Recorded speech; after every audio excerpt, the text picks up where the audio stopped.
Muy buenas noches, soy Gonzalo Priale. Esto es 4 a la N. El presidente Trump desplegó fuerzas cerca de las costas venezolanas y denunció a Nicolás Maduro como supuesto cabecilla del cártel de los soles. ¿Es inminente la caída de Nicolás Maduro o se trata más bien de un intento desestabilizador a un régimen de por sí debilitado? Venezuela ha sido por décadas un factor de injerencia política en América Latina, mientras implementaba un régimen totalitario socialista del siglo XXI, con magros resultados que empujaron a más de 1.600.000 venezolanos a instalarse en nuestro país.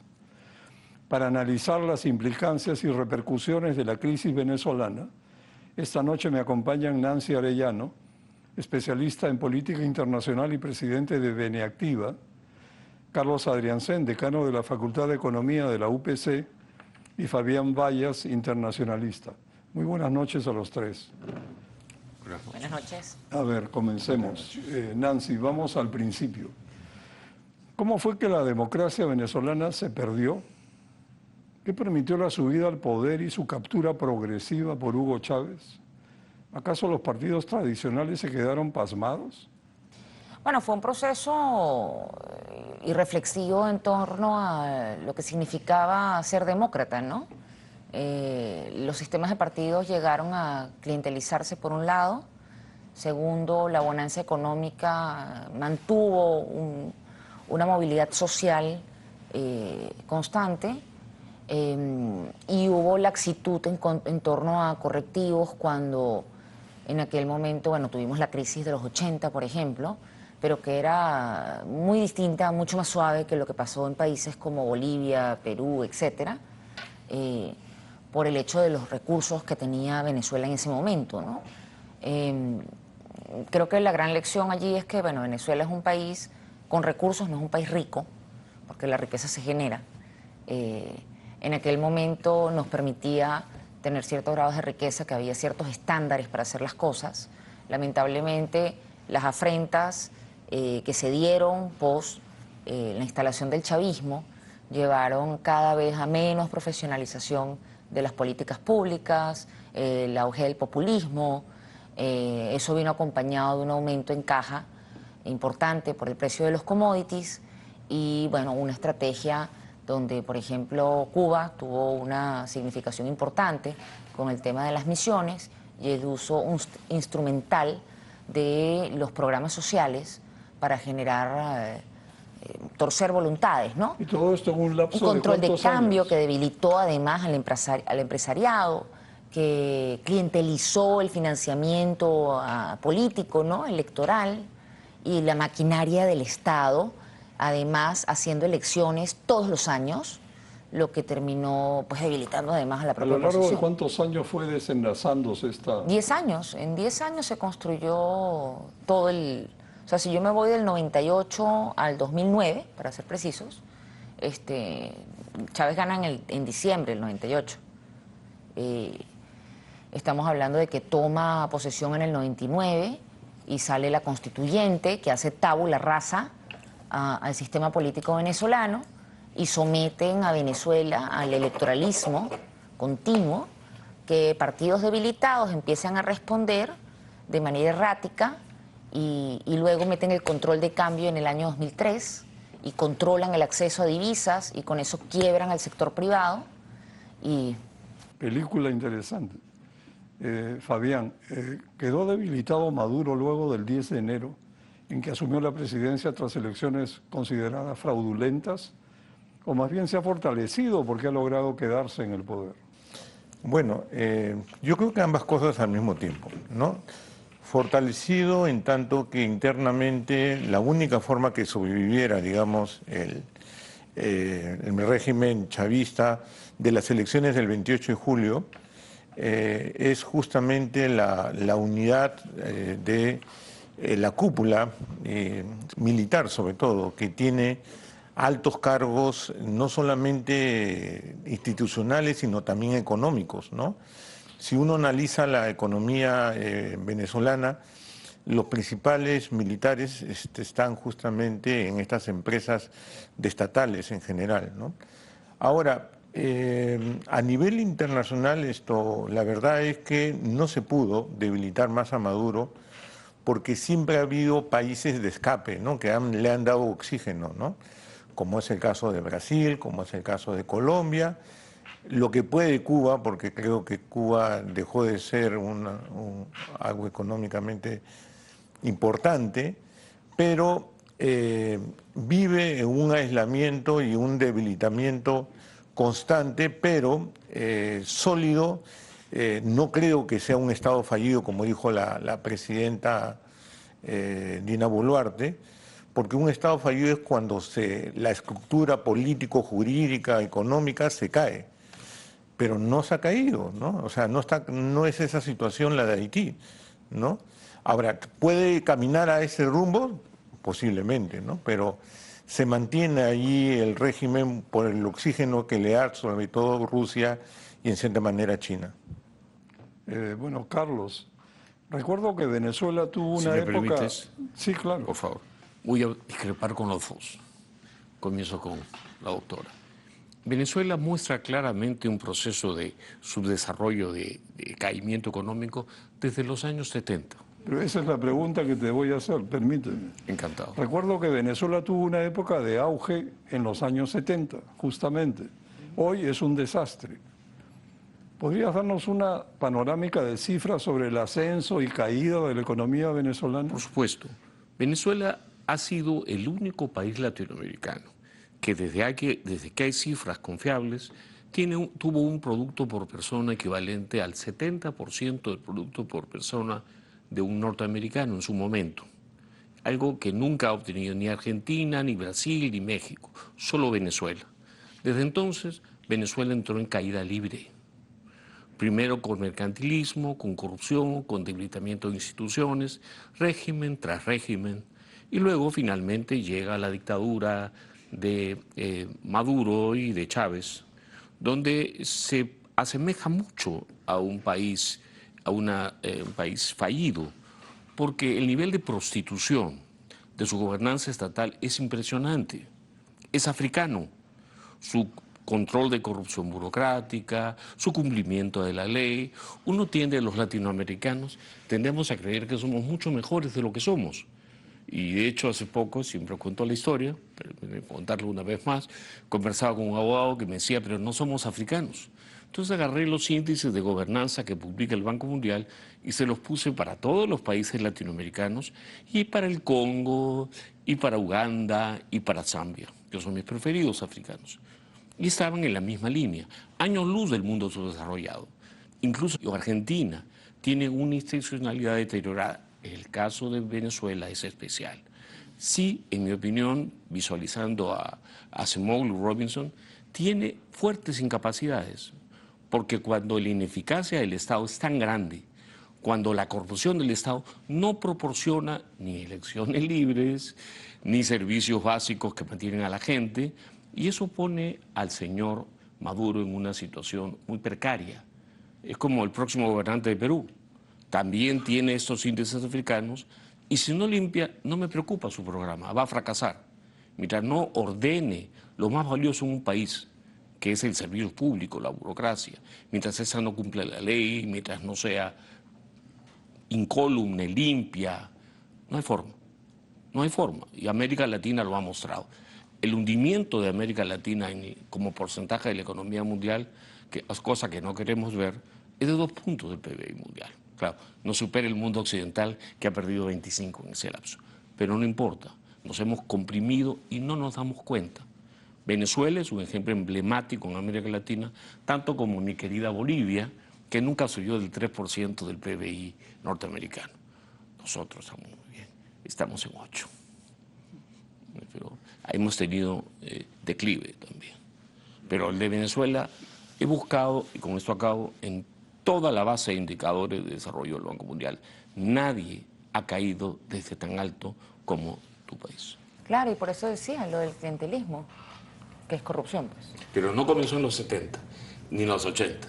No comenzó en los 80, comenzó desde mucho más atrás. Sí, claro, o sea, si nos vamos, nos podemos ir hasta cuando éramos Capitanía General.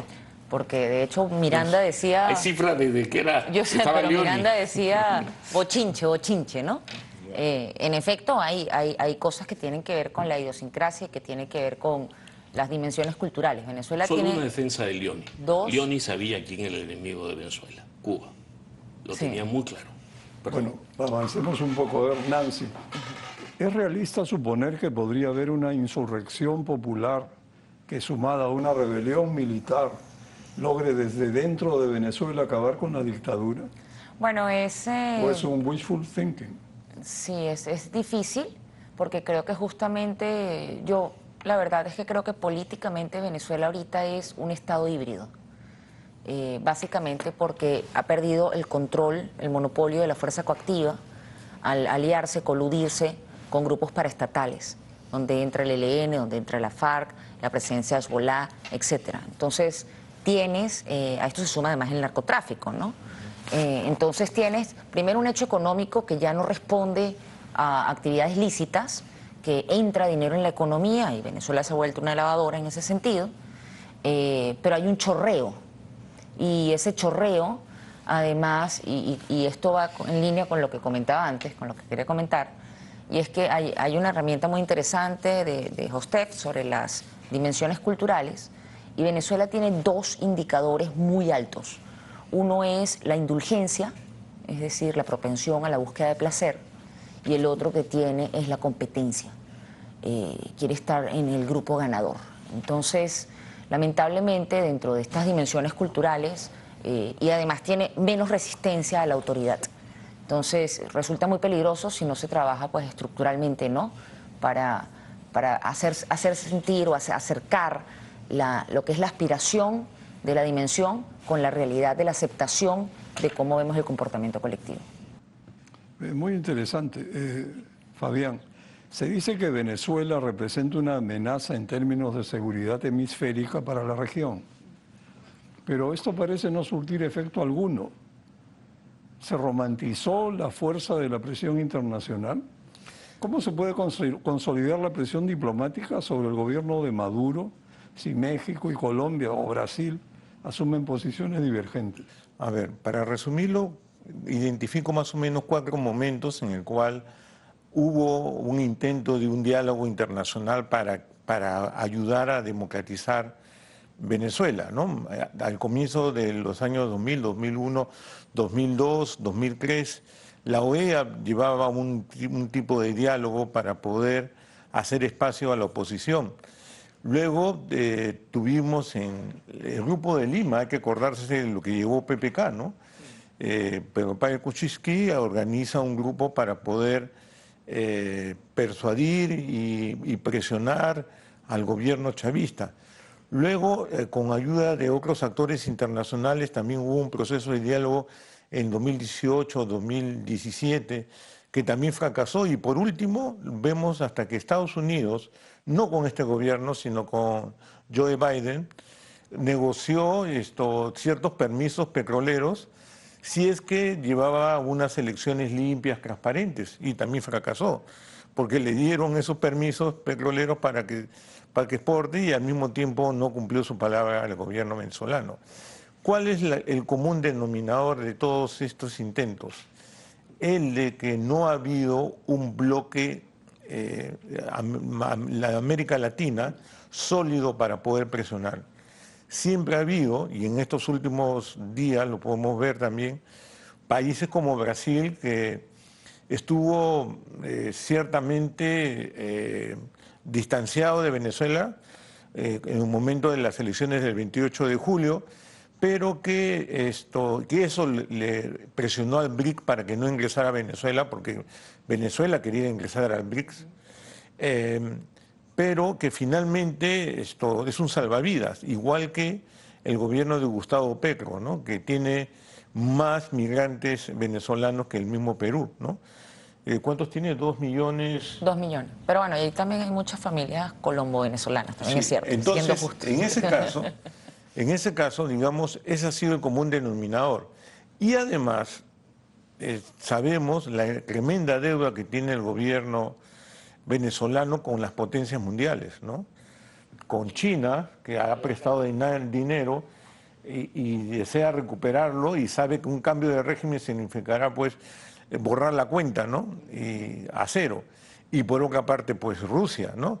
Que con actos simbólicos, ¿no? El aterrizar un avión, que transporta bombas nucleares, el paseo de un navío, es de tipo simbólico que busca darle un tipo de apoyo, pero en estos momentos Rusia no está Porque capacitado se para habla regalar. también de Irán. Irán también. Irán sí tiene mucha penetración en la economía, ¿no? Sobre todo los telares. Alguien que va a Caracas encuentra muchos telares Iraníes. de Irán, pequeños Medicinas. negocios, medicinas, etcétera, ¿no? Y la fábrica de drones. Pero también Irán está en desgracia, ¿no? Porque ellos tienen mayores enemigos. Entonces también se le agotó ahí. Y Cuba es solamente también simbólico, ¿no? Ya hablaremos sobre otro tipo de apoyo que da Cuba, pero... Va a llegar el momento, sí. Carlos, hay una cantidad de economistas encarcelados en Venezuela. ¿A qué responde esta nueva tendencia, por llamarlo de alguna manera, del régimen de Maduro? Si uno pasa de hablar en términos no epistémicos, retóricos, de lo que es izquierda o derecha o comunismo, y uno mide índices de opresión, indudablemente Venezuela está en el rango de opresión, de bajísima libertad política y bajísima libertad propia de lo que se llamaría el segmento comunista. Es un régimen comunista. En un régimen comunista, todo opositor es sacado de la foto. Si cualquier economista le dice algo que al señor Maduro no le gusta y le muestra cuánta pobreza ha generado, cuánta desgracia ha generado en Venezuela, obviamente te mete preso. O sea, después de este programa ninguno de los cuatro puede hacer escala en Caracas porque podría alargarse innecesariamente. Es un régimen dictatorial, hediondo, corrupto y destructor. O sea, dentro de la región, América Latina es un ejemplo único de alguien que alguna vez fue desarrollado. Ningún otro país latinoamericano ha alcanzado ese nivel de desarrollo relativo. Yo no hablo del índice de desarrollo humano de Naciones Unidas, que, perdóneme, tiene sus propias inconsistencias. Índice serio, producto por persona o producto por persona como ratio del producto por persona de un país desarrollado. Y Venezuela fue destruida, y es que AMLO tenía razón. Estos regímenes necesitan pobres y han generado una población pobre, dependiente, bajísima acumulación, comercio, incluso comercio, y la doctora me puede corregir, en manos rusas en términos de administración en algún momento. Entonces, Venezuela no podría ser menos opositora. O sea, la regulación siempre trae más regulación, la opresión siempre trae más opresión, hasta que se corta. Pero la cantidad de economistas presos. 88 economistas Pero presos. es por mostrar cifras. No, básicamente por decir cifras más o menos coherentes sobre Venezuela que el gobierno no quiere aceptar. El Banco Mundial el año 2017 le dejó de aceptar cifras a Venezuela por ser abiertamente fraudulentas, inaceptables. Y hoy día, si uno quiere buscar series recientes, hay una serie de ONGs y think tank que hacen muy buenos estimados, pero no son cifras oficiales porque en ese sentido, sin duda alguna, es una república fallida. Es incapaz de decir la verdad económicamente. Por eso mete presa a la gente. Así son los. Así era Rusia, así es Cuba. En Cuba no vas a decir que la economía cubana es un adefesio, no puedes decirlo en Cuba. O sea, necesitan la fuerza para mantenerse en el poder. Bueno, necesitan mantener la verdad oficial. Claro, lo que yo añadiría ahí que no importa que sea comunista o de derecha, es una dictadura, pero no tiene ideología en la dictadura, puede estar de derecha o de izquierda, ¿no? Yo ahí sí tengo... Perdón, vamos a una pausa y volvemos. Estamos de regreso, este es el segundo bloque de 4 a la N. Fabián, justamente lo mencionaste hace pocos minutos. ¿Se exagera la importancia de la denominada inteligencia cubana como soporte del régimen de Maduro? A ver, la inteligencia cubana lo viene acompañando ya décadas al régimen, eso no hay duda. Pero los indicadores indican que es una inteligencia para reprimir dentro del país, para poder identificar enemigos políticos, para poder hallar y saber dónde arrestarlos. Eso es muy bueno, la inteligencia cubana, pero si estamos hablando de una invasión de Estados Unidos, Cuba no tiene nada que pueda ofrecerle a Venezuela para una inteligencia que le da cómo ubicar los barcos, qué armas trae, todo ese tipo de inteligencia no está capacitado. Es una inteligencia para reprimir dentro del país. Entonces, yo creo que en ese sentido hay que identificar qué tipo de inteligencia le está brindando. Y que Cuba sabemos que está en muy mala situación, y esto yo creo que cada vez, a pesar de que se utiliza más represión, es un signo que Cuba presiona, brinda menos ayuda que antes, pero sigue acompañando al régimen de Maduro. Se dice que todo lo que es el grupo que acompaña a Maduro son de inteligencia cubana, ¿no? ¿Y qué hay de cierto en esto, Nancy? Bueno, sí es cierta la presencia, o sea, después del año 2002, cuando el intento de golpe y el paro petrolero, etcétera, los cubanos entraron fuertemente, porque además se negoció, estaba en ese momento el Centro Carter después de buscando espacios de reconciliación, y se habló del referendo revocatorio. Y se difirió el referendo revocatorio, entraron los cubanos con un primer paquete de programas sociales. Y a través de ese primer paquete de programas sociales, que terminaron siendo más de 33 programas, no solamente aumentaron todo el gasto y la presencia del Estado en muchos sectores económicos, sociales, rurales, y además estos programas no estaban metidos dentro de los ministerios, sino directamente manejados por presidencia. Eso te da una idea de cómo empezó el Estado, ¿no?, a perder, o sea, frente a las reformas que se buscaban en la COPRE, en la Comisión Presidencial para la Reforma del Estado de los años finales de los 80, principios de los 90, esto representó un completo retroceso en la búsqueda justamente de los correctivos de principios de los 90. Y esa regresión trajo consigo, bueno, una presencia fuerte de los cubanos. Yo recuerdo claramente en el año 2005 teníamos un diario que sacábamos, y fuimos a entrevistar a la gente de la misión energética, que era el cambio de bombillas en las barriadas por bombillas LED. Y todo el aparato que estaba presente, todas las personas que estaban allí, eran de Cuba, salvo el jefe de la misión del Frente Francisco de Miranda, recuerdo, que era un chico venezolano de 18 años que habían rescatado, según palabras, de trabajar de parquero en una discoteca, y que gracias a la revolución ahora era el jefe del Frente Francisco de Miranda. Regresemos a fecha cercana. Nancy, ¿está unida la oposición a Maduro? ¿Por qué no logra resultados? ¿Qué le faltó a la oposición venezolana para conseguir que se respete la opinión del pueblo en las urnas, en las últimas elecciones? Bueno, yo creo que sensatez y consistencia, ¿no? No basta con reclamar. Yo siempre he dicho que hay un sector de la oposición venezolana que no quiere sacar a Maduro. No solamente la fuerza bruta del gobierno. Hay un grupo que no quiere sacar a Maduro, quiere ser Maduro, quiere tener el poder omnímodo y como quien dice, en raspar la olla, ¿no? Entonces hay razones no virtuosas para querer el poder que han estado presentes y en pugna dentro de, porque sí importa quién es la cara, más que la causa.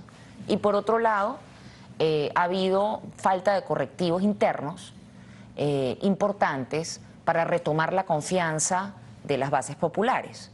Entonces, digamos que en esas contradicciones, bueno, hemos tenido unos liderazgos que no han capitalizado, primero en votos, realmente, y luego en resistencias de control político que terminan en lo que ya hemos visto hoy. Sí, un añadido ahí. Sí, claro.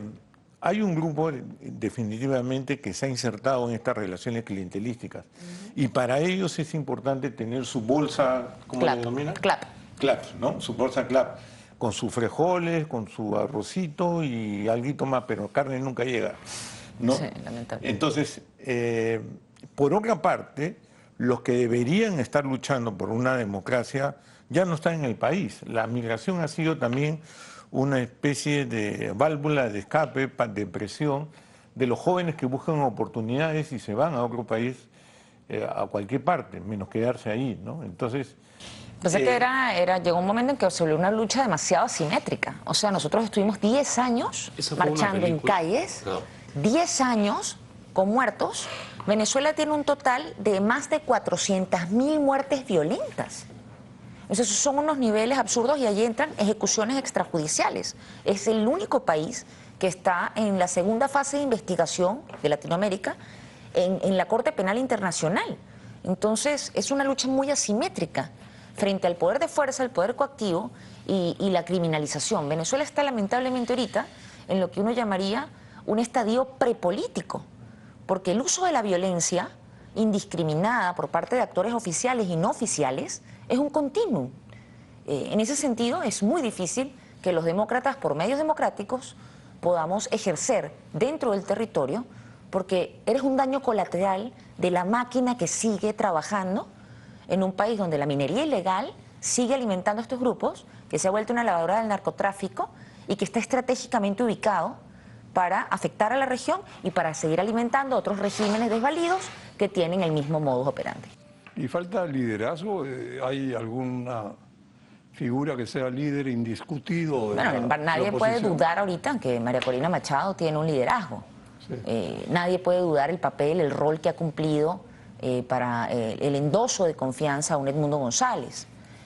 Nadie puede en este momento decir que exista otra figura que pueda hacerle frente al régimen en cuanto a autoritas política. Ahora, eso no significa el poder de fuerza para enfrentar los mecanismos que está usando el chavismo, que no son los mecanismos solamente de popularidad de autoritas políticas, porque si eso fuese así, no tendríamos a Nicolás Maduro desde 2015, cuando se ganó la Asamblea Nacional por mayoría y la declararon en desacato, la inhabilitaron, montaron una constituyente por medios no constitucionales y después volvieron a elecciones con Maduro. Pero probablemente por bueno que sea el liderazgo o nítido, sin embargo, años de desgaste puede producir también la necesidad de un recambio, ¿no? Aunque me imagino que sería muy prematuro. ¿Me permites? Solo un comentario. Sí. Esta película ya la habíamos visto en Cuba y llenaron Miami. O sea, no es tanto una novedad, era previsible. Pero hay un elemento que como economista quería destacar.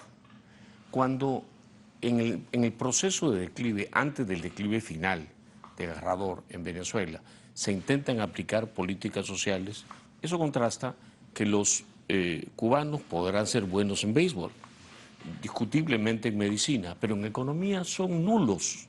Le generaron un problema macroeconómico y después de una primera borrachera fiscal vino la caída a Bolivia, o sea, al nivel de boliviano, que hasta el día de hoy Venezuela es incapaz de resolver.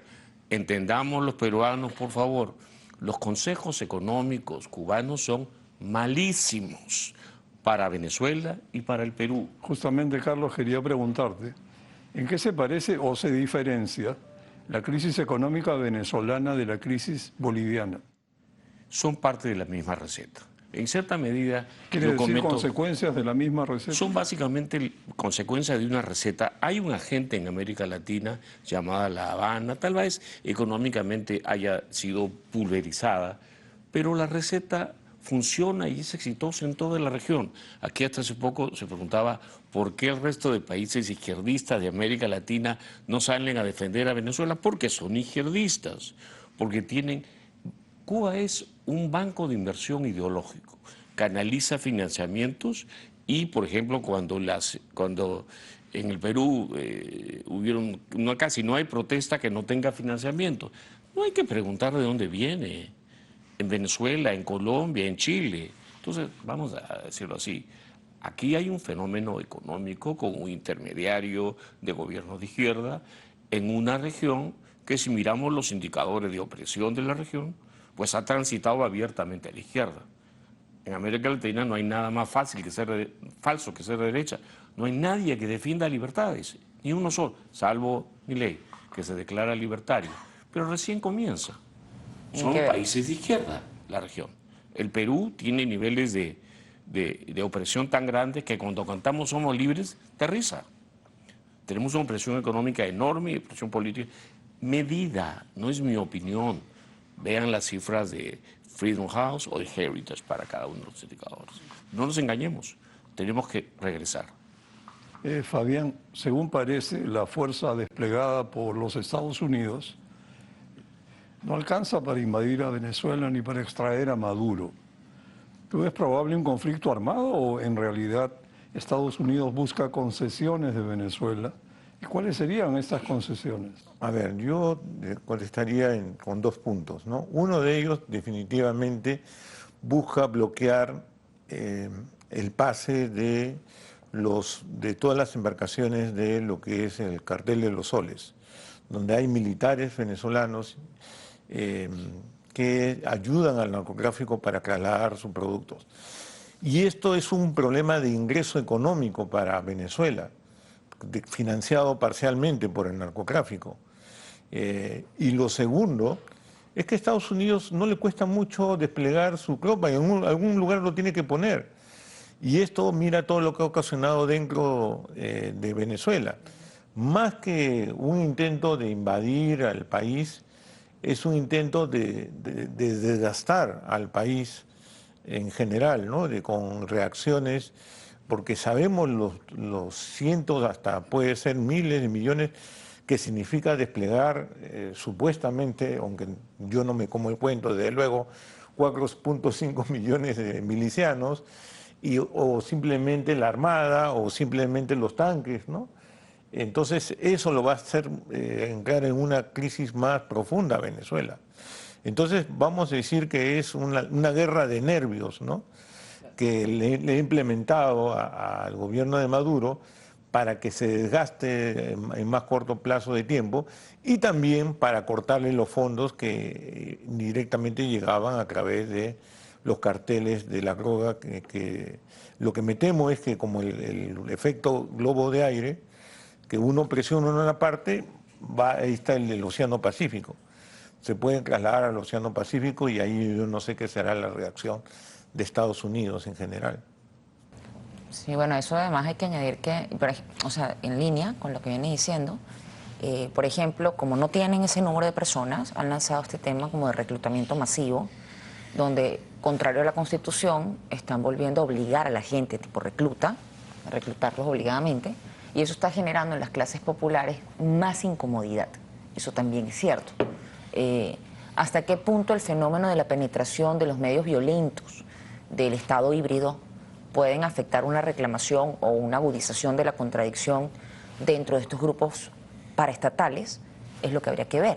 O hasta qué punto están tan armonizados, cosa que dudo, que sencillamente no puede haber ninguna reacción.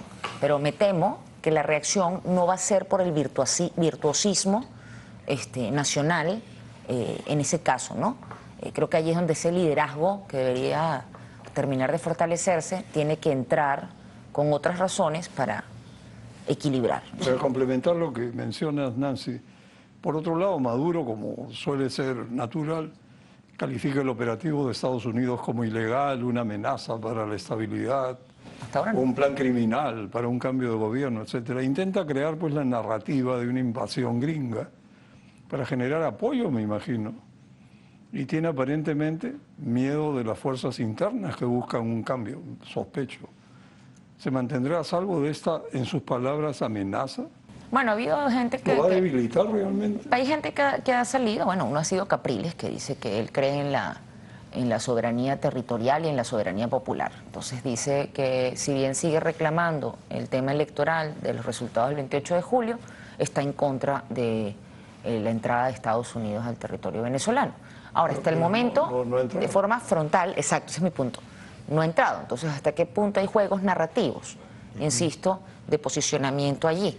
Lo cierto es que hasta ahora no ha entrado. Estamos hablando de las rutas en el mar, en alta mar, donde además el compromiso o la colaboración con Francia, el permiso que ha dado Trinidad y Tobago, la colaboración con Guyana, o sea, técnicamente Estados Unidos está actuando hasta ahora en el marco del derecho internacional.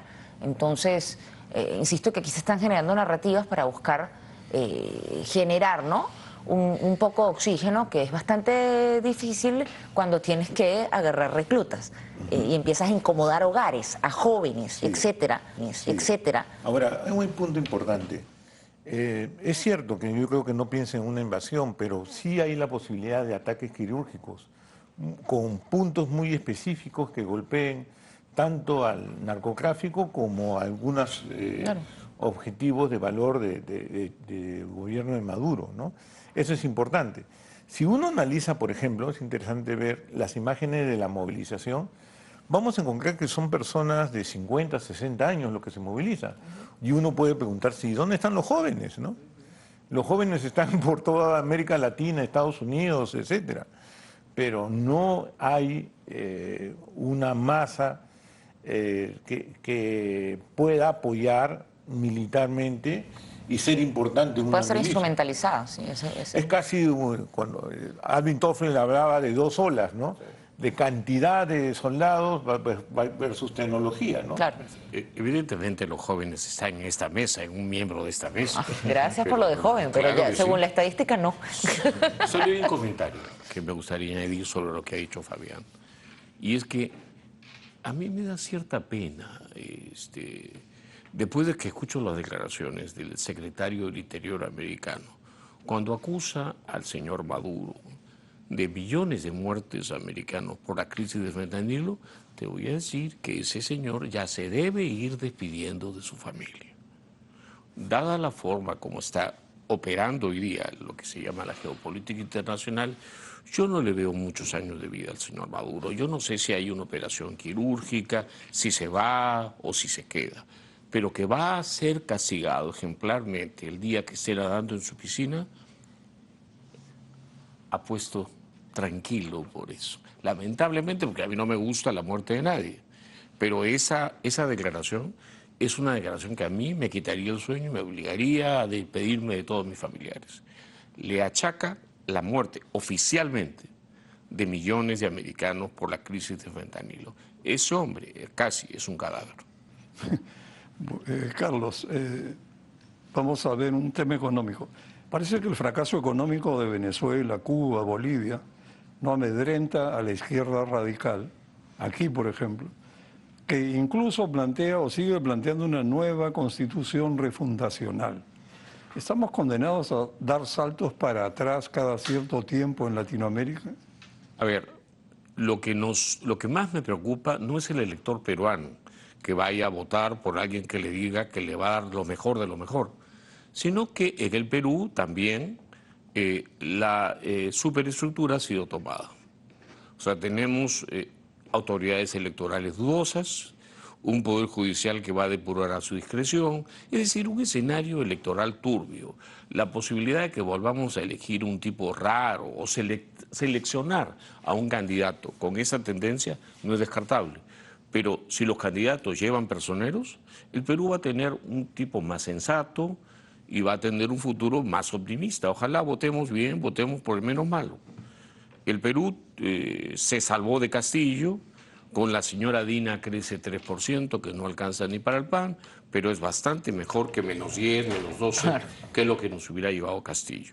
Entonces yo sí soy optimista.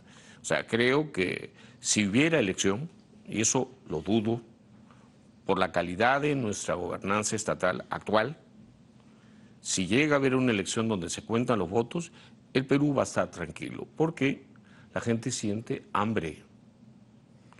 Después de la pandemia amanecimos con 3 millones más de pobres. Claro, hay departamentos como Ica que tienen menos pobreza que Chile, pero ya el gobierno se quería tumbar el auge de Ica eliminando una exoneración que le había dado el Congreso. Cuidado con eso. Al Perú hay que pelearlo cada día, Gonzalo. Cada día. Vamos a una pausa y volvemos. Estamos de regreso. Este es el tercer bloque de 4 a la N. Estoy conversando con Nancy Arellano, Fabián Vallas y Carlos Adriancén sobre Venezuela y la crisis que enfrenta y el futuro de Maduro. Nancy, ¿es Venezuela un narcoestado controlado por el llamado cártel de los soles, como sostiene Trump? ¿Hay salida a esto? Bueno, por eso decía lo del estado híbrido.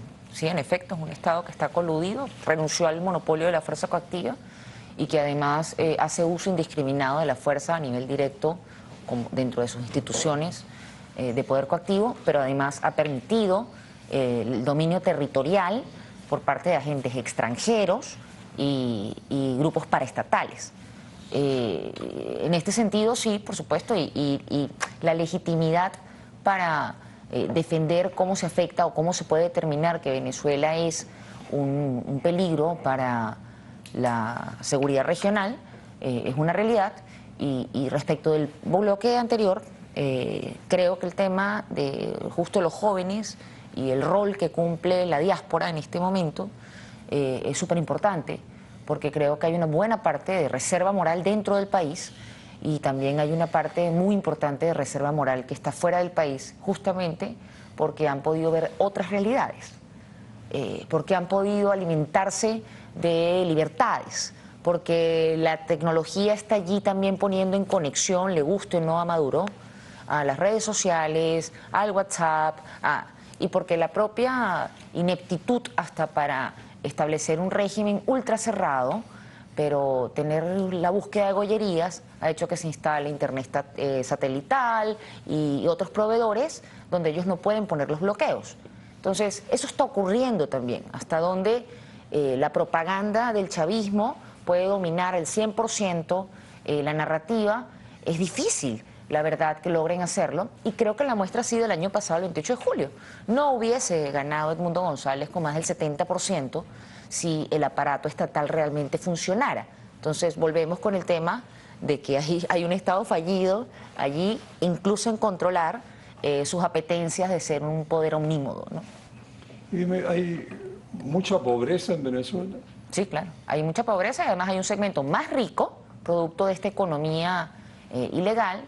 Hay un chorreo, por supuesto, hay una parca movilidad social, pero la pobreza extrema es crítica. O sea, estamos hablando que en este momento se habla de $1.3 el salario base en Venezuela. Eso es absurdo, absolutamente absurdo. O sea, estamos hablando de que están empujando a la gente a la subsistencia, y eso es típico de los regímenes autoritarios. ¿Y los mercados eso están es típico. abastecidos? Sí, claro, porque es que hay una economía criminal que busca el lavado. Entonces, productos encuentras. Antes el problema era, cuando fue la crisis 2015, que la gente podía tener dinero, pero no había que comprar. Y eso empezó a agudizar todo el tema de la salida de la gente para sobrevivir. No podías conseguir medicinas, no podías conseguir. Ahora hay de todo, pero la gente no tiene con qué comprar. Bueno, hay hasta Ferrari y concesionarios de Lamborghini, y hay tiendas de lujo, Louis Vuitton y... Es la plaza de mayor dotación de relojes de alta gama en América Latina, por encima de México, por encima de Brasil, por encima de Argentina o de Chile. Claro, hay una economía Pero el pueblo, con hambre. a ver, si quieres saber cómo es la pobreza cubana, el mejor estimado que he podido construir, porque no hay cifras oficiales, del producto por persona en dólares constantes en Venezuela es $5.000. Eso es casi Bolivia, eso es hambre. Claro. Eso es una tasa de pobreza superior al 50%, sobre todo dada la distribución del ingreso, dada la diferencia entre enchufados y venezolanos normales.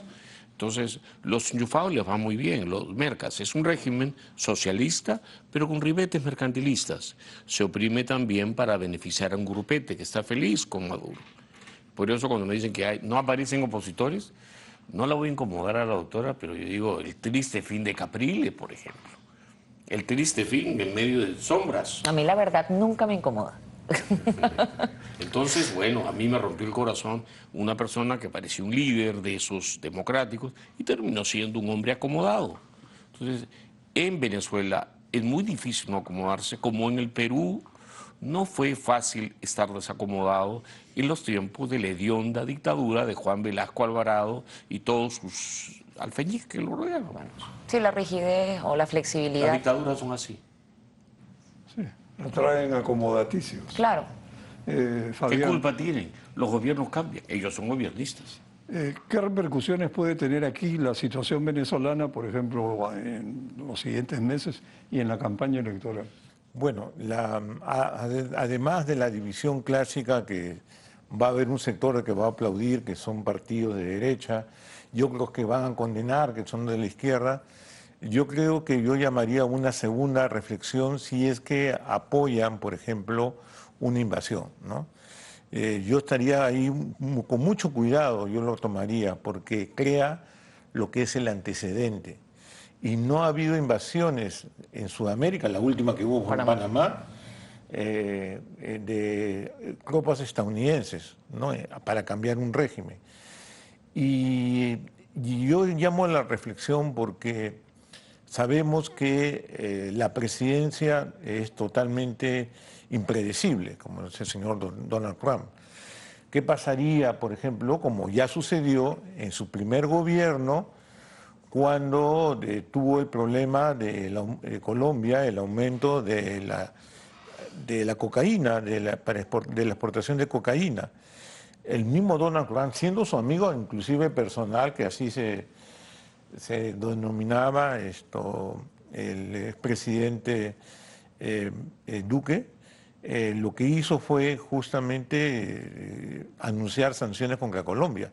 No las aplicó por las conversaciones que tuvieron con Cancillería, pero en este caso no le tembló la mano, en este caso a Trump, incentivarlas. Entonces había que tener cuidado, ¿no? Porque apostar así a una salida de tipo militar, porque lo más delicado es que crea el precedente. Carlos, para agregar al tema de lo que nos viene aquí en el Perú, esta caída de la economía boliviana también debiera ser tomada muy en cuenta, ¿no? A ver, Bolivia es casi históricamente, claro, empatándose con Nicaragua y con Cuba, una de las naciones más pobres. Bueno, Cuba tiene sus cifras que la gente cree, ¿no? Pero si uno mira las cifras con cuidado tendría dudas. Sí, Venezuela es siempre, que usted quiere, perdón, Bolivia, si usted quiere una idea clara de lo que es Bolivia, desde 1960 fluctúa alrededor del 3% del ingreso de un suizo. No son pobres, son desgarradoramente pobres.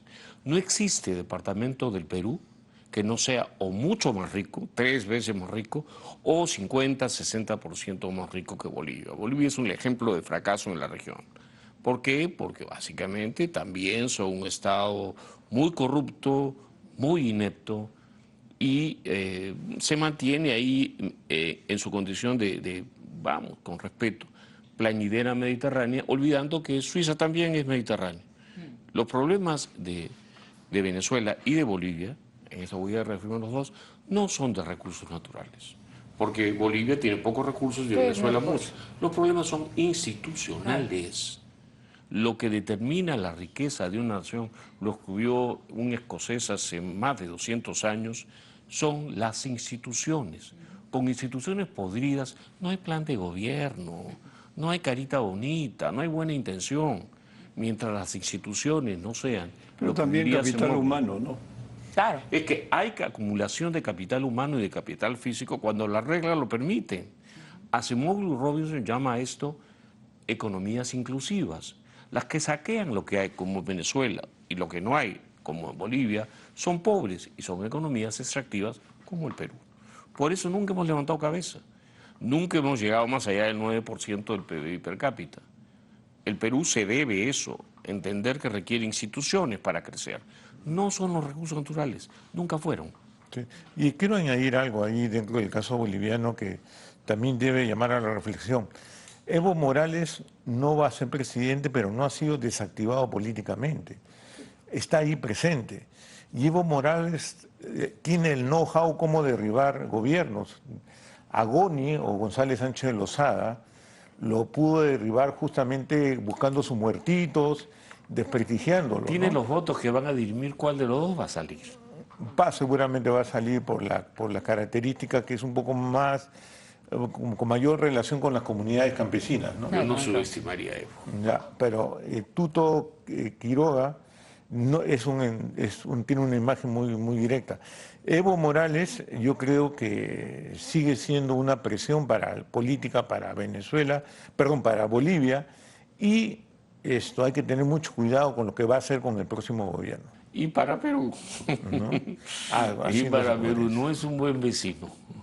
No, bueno, pero es que ese es parte del problema en términos de seguridad hemisférica.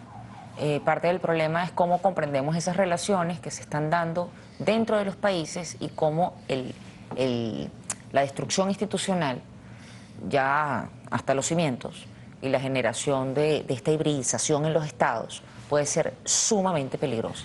Vamos a tener que terminar, quedan pocos minutos. ¿Podrías, por favor, Fabián, en un minuto hacer un resumen de lo que A ver, conversamos. ¿qué es lo que se puede esperar de esta avanzada estadounidense? Mi opinión es que no va a haber una invasión, va a haber una política de desgaste por parte de Venezuela, económicamente, políticamente, divisiones internas, y va a aislar más a Venezuela, ¿no? En general. No se ha podido hacer algo más, y yo quisiera que hubiese sido en defensa de la democracia, por el apoyo de actores externos, ¿no? En general, que ha mantenido como válvula de oxígeno al régimen venezolano. Carlos, por favor, un minuto.